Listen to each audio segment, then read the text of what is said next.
Boyfriend. Teenage Love. Written by Vella Jamar. Narrated by Deja, Nance. Chapter 8. After giving birth to 9 kids, 8 of whom lived, my mother decided to go back to school and do something for herself. She attended the culinary arts program at Contra Costa College. She'd frequently rush home to try out new recipes. The kitchen was filled with homemade breads of various flavors, German chocolate cake, shrimp salad made with real shrimp, and real crab meat, and that awful hog-head cheese. There were all sorts of other goodies that went along with the holidays. I had to pass on the pig after Mr. Selak told us what chitlins actually were made of. I haven't eaten stinky pork guts since. I'd literally stuffed myself with those breads even when I was full. It was so good. I added more than a few pounds to my frame that Marcus had slimmed me down too. On more than a few occasions when Marcus came to stand on our porch, as I'd open the door, he'd smell the aroma coming from the kitchen and would ask, "What is that cooking?" He'd follow it up with Sampling's request. I'd go back in and cut him a slice of the gross-looking hog-head cheese and watch him chow it down before he asked for more, and added, "Be sure and bring some crackers with it, please." I'd go back in and cut several pieces of the slimy gook and put it on a napkin with crackers he requested. I used to think something was wrong with him as I watched him eat it, as if he were having a gourmet meal.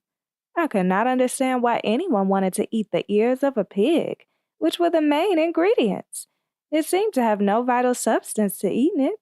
After he'd finished gulping it down, he'd turn on our water faucet and drink what looked like a gallon or so of water from the hose. Thanksgiving holiday, my mother had German chocolate cakes all over the kitchen. She purchased some cute little pink cake boxes to put them in and was selling them for a small profit. The holiday spirit was in the air. It was the time of year that brought out the best in people. When Marcus came over, I surprised him with a glass of milk and a thick slice of cake without him having to ask as I stepped out on the porch. Maybe one day I'd cooked for him, and he would tell me how much he liked my cooking. I fantasized as I watched him devour every crumb. I didn't know how to cook beyond the basic breakfast menu. After he gulped it down, I took the glass back in the house, and we walked to the park and hung out for a few hours. As I spent more time over Trina's house, Marcus started peeking in their side window looking for me.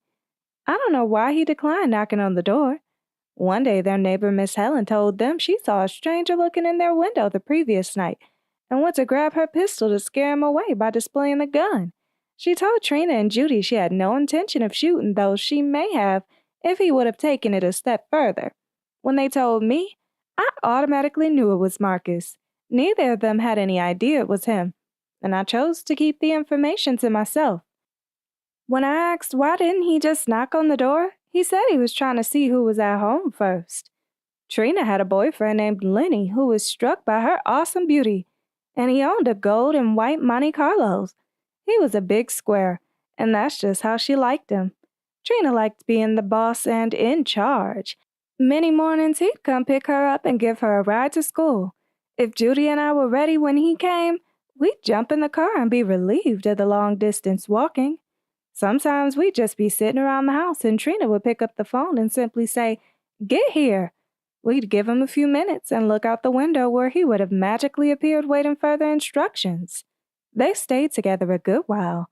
I think she fell in love with his square ass and got a kick out of bossing him around. I used to think I'd be so happy too when I could boss Marcus around like that instead of being the one ruled, as he was doing most of the time. That boy controlled every aspect of our being together, along with everything that went on in the relationship. I don't know what was wrong with me as I obeyed his every command our first years together. I had never been in a relationship before. He was my first boyfriend, and I guess I was learning as I went along. Marcus wandered over after I'd come home from school, wanting to do it as usual. I was hardly ever in the mood anyway. I was not particularly interested that day. He tried everything in his power to get me to accommodate him to his favorite clubhouse. I refused to move. I liked how he looked with his clothes on better than off. We smooched and he kept getting hot as he had me backed against the door. We'd quickly give each other some space when we heard someone rattling the door to come out, and then resume our position when they were out of sight. It was a nice warm feeling being held in his arms. I enjoyed him more on the porch. That way I didn't have to face agonizing pain. We wrapped up kissing and hugging. I told him I had to go inside because it was too cold to be standing outside, looking at his fine ass. We kissed, and he left. I spent a little time with Marcus during Christmas vacation. He declared to still love me, but I didn't see a gift from him to prove it. He saw that it was gift-giving time. As we entered the clubhouse one evening, it was so cold, we rushed under the covers to try and warm up, wrapping until we couldn't wrap anymore. We even had our heads buried underneath to keep from freezing. I don't know what became of his little heater. He rubbed his very cold hands up and down my body, shocking it to get them warm. "Cut it out," I yelled. He ignored me and kept rubbing, laughing until they changed temperatures as I jerked each time he stroked them against me. It was too cold to even think about sex. We talked and laughed about silly things underneath the covers while trying to stay warm.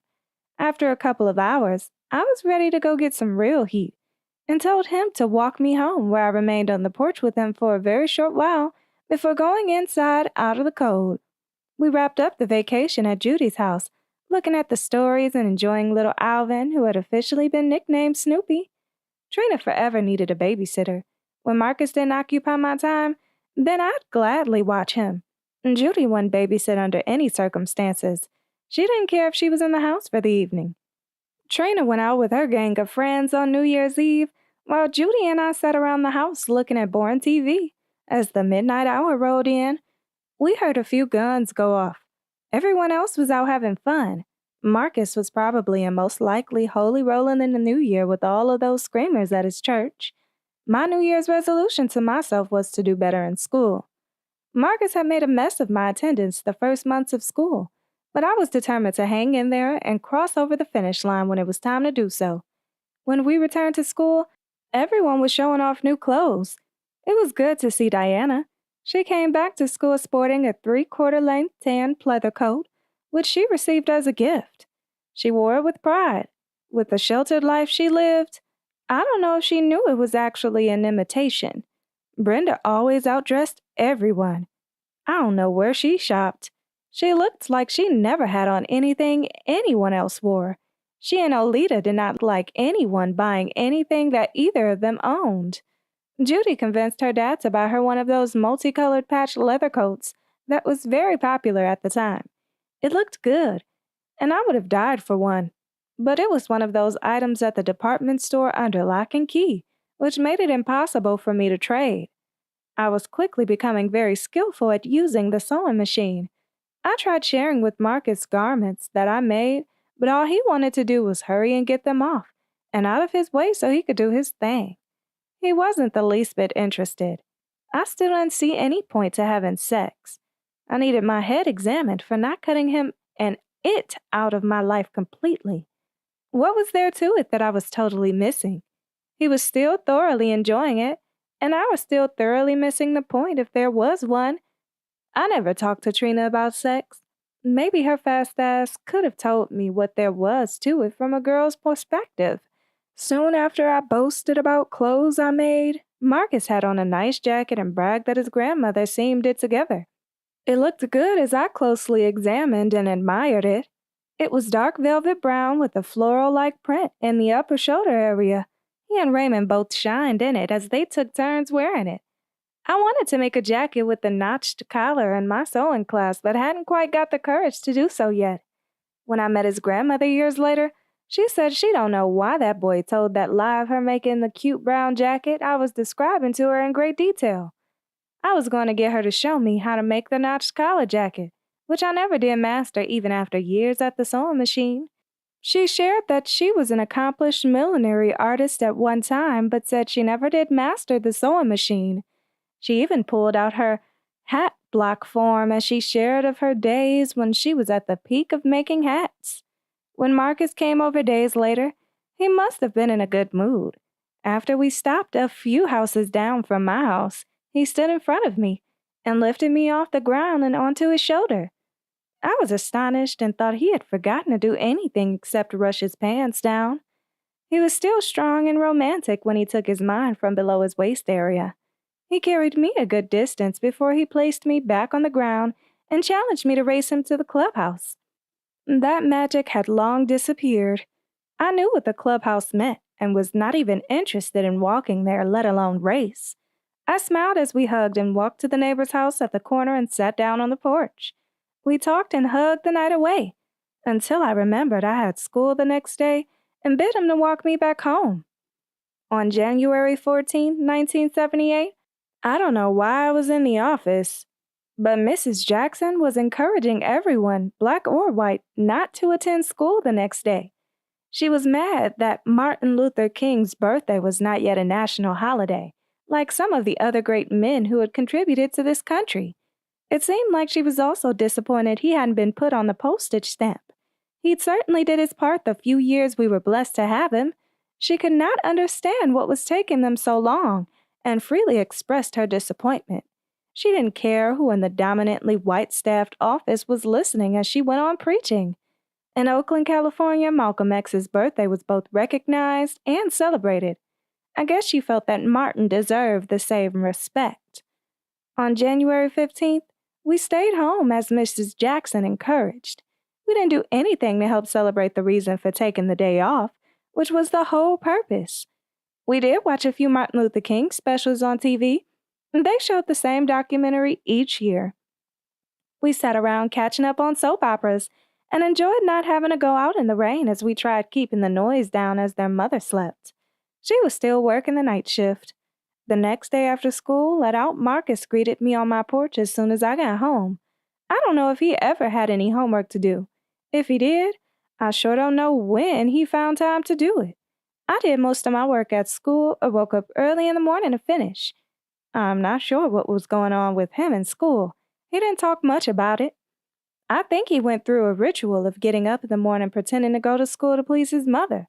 He knew he would do anything but hang around her house all day while he was supposed to be in school. I was attracted to those tam hats when they came out. They were very popular. Everyone seemed to be wearing them. My oldest sister had a black and a blue one, which matched perfectly with just about everything I owned. I took one of the two out of her closet each morning. When I wore my brown outfit, I borrowed Trina's beige one. They became a part of my wardrobe, and Marcus took notice. One morning while Judy and I were on our way to school, he was sitting down by the underpass, which is the way everyone who walked to Harry L's went. I didn't think anything of it, though I should have, because his route to school was in the opposite direction. He said, "Hey, what's up?" as he sat on the railing to the hacienda looking gorgeous and sexy. "What's up, Marcus?" And Judy responded with her gruff tone. I said, "Hi," and we proceeded walking. In no time flat, my hat flew off my head. That's why he was sitting there looking so innocent. I should have known he had an agenda. "I'm still going to school," I told Judy. "Uh-huh," she said, and walked off. I took a few more steps, turned around, and asked for my hat back. It was not only a part of my outfit, it was a part of my hairstyle. He refused to return it and began running toward the clubhouse. He kept stopping to kiss me, holding my hat with a tight grip, and then took off a few more steps in the direction of his favorite place. I begged him for it all the way to the clubhouse, where he locked the door with a combination lock from the inside, so I couldn't leave until he decided. We spent almost the entire day inside. He didn't even go out for a cigarette break. Since I couldn't go anywhere for the time being, I pulled my French lessons out of my backpack, and Marcus pulled out his Spanish. We were amazed to see the similarities in the two languages as we took turns reading from our book, sharing what we had learned in class. I went over other homework and waited for it to be 3:30. I was tired and got under the cover to keep warm and fell asleep for a spell. He didn't like me sleep before he completed his reasons for making me miss school and tickled me until I woke up. There was not going to be any sleeping until he finished what he had brought me there for. He was still getting a kick out of making love and mentioned one of his friends told him, "Only the man feels something when having sex, not the woman." I didn't know what he was talking about or what he was feeling. Maybe that explained why he groaned and I didn't. Maybe he was actually feeling something while I was just there to help him get to the feeling he kept bragging about. I didn't understand any of it, but one thing I did know is that I was tired of him always wanting to do it. I didn't feel like climbing over the fence and told him to go see if it was clear for me to leave. After he checked out the area, I gathered my book bag and straightened myself up. He gave my hat back. We kissed, goodbye, and I zipped past the side door to the main house. I walked over Judy's house where I would take the hat off before going home so I could put it back in my mother's closet where she kept it. When I finished visiting, I completely forgot to take it off before I stepped on the porch. Me and my sister's eyes met as soon as I closed the door. She was sitting down on the couch looking at me with her hat on. There was no need to try and hide it then. She caught me red-handed. When I walked in the door, she jumped on me for having it on. She was pregnant, and I guess she forgot the fact. I fought back with every fierce of anger in me. My poor mother didn't know what to do, and so she called the police. They came out and acted as though it was my fault. She was the one who jumped on me knowing she was pregnant. Right before they arrived, my mother's son, whom I shared mutual hatred, came in not even knowing what had taken place and started fighting me as well. The police handcuffed and took me to juvenile hall. I heard them saying she was fighting everyone in the house. I spent a couple of nights in juvenile hall. It was awful being locked up, unable to go when you wanted to go, and having to eat that slop of a meal they had nerves to call food. All I could think about was Marcus. Writing out my feelings had become my therapeutic outlet, and so that's what I did during my brief stay. I wrote him a 5-page letter. I didn't have a stamp when I dropped it in the mail, and hoped the U.S. Postal Service would have mercy on me and deliver it to him. When I got home, Judy hugged and claimed to have missed me during my brief departure. She seemed genuine. I guess she could have. I searched out Marcus, who hadn't even heard or noticed I was gone. It would take years for us to start sharing our deep-seated problems with each other. It was amazing when we did how close they were connected. In later years, I'd ask him, "Why did you come bother me? Why didn't you just go on across the street over to Trina's house and mess with her and leave me the hell alone?" He'd always laugh and say, "I knew what I wanted." Marcus was turning out to be my knight in shining armor when I needed to get away from home. His clubhouse was becoming a place to get away to rather than just somewhere to care for his sexual needs. I still had none of my own. One evening when I was about to leave Judy's house, I called searching him out for a change.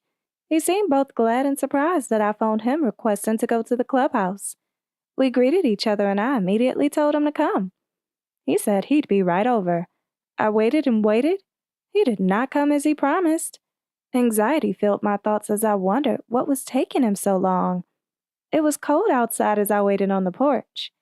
I decided to walk around the corner to see what happened.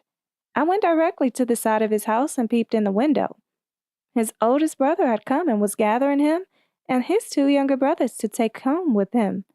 He must have come soon after I called Marcus. I stayed glued to the window listening and realized Marcus was not going to con his way out of going. Their mother was out of town, and it looked like his sister was going to stay home by herself. When they opened the front door to leave, I ran to the back of the house until they got in the car and left. I walked back home and fell asleep. When he rushed over the next day, he tried explaining why he did not come over. I told him I already knew he spent the night at his brother's house, and that he was unable to come. He looked surprised and wanted to know how I knew. I smiled and told him that I was looking at his window the night before. We embraced and he was ready to go and make up for the previous evening. My heart and my emotions were all centered into each and everything we experienced together. There were a few guys from school who showed mild interest, but I already knew, thanks to Marcus, what the male species was all about, and was not interested in anyone else of the opposite sex making a place in my life. I don't know how in the world any woman juggled more than one at the same time. One boyfriend was more than enough headache. You would think after spending almost an entire week with Marcus, ditching and getting suspended for forgery, that would have been enough. It wasn't. I was out the door and about to journey to school one morning, and he magically appeared right as I was about to turn the corner and led us straight to his favorite spot. I don't know what had gotten into him. He was a junior and didn't seem to be taking school seriously. He wasn't doing that much educating me about sex as he had when we first began frequenting the clubhouse. I guess he felt he pretty much had it all wrapped up at that point. He still hadn't explained why I didn't groan like he did as he happily enjoyed each time we had sex. We stole out of the clubhouse and walked to the park. We lay down on the grass beside each other hoping no one would see us playing hooky and go back and tell either of our single parents. We walked to the bathroom where he closed the door and placed his arms around my neck as I put my arms around his waist. I told him that someone could walk in at any moment. He didn't care and kept holding on to me, telling me I was his special baby. I enjoyed being with him out of that clubhouse of his as I stared into his beautiful brown eyes. We walked back over to our spot on the grass and continued talking until it was time to go home. When I went back to school the next day, I scribbled a note and had my mother sign it. She never bothered reading it. I really don't know why she had refused to say she wrote my forged note a while back. This has been Boyfriend, Teenage Love, written by Vella Jamar, narrated by Deja Nance.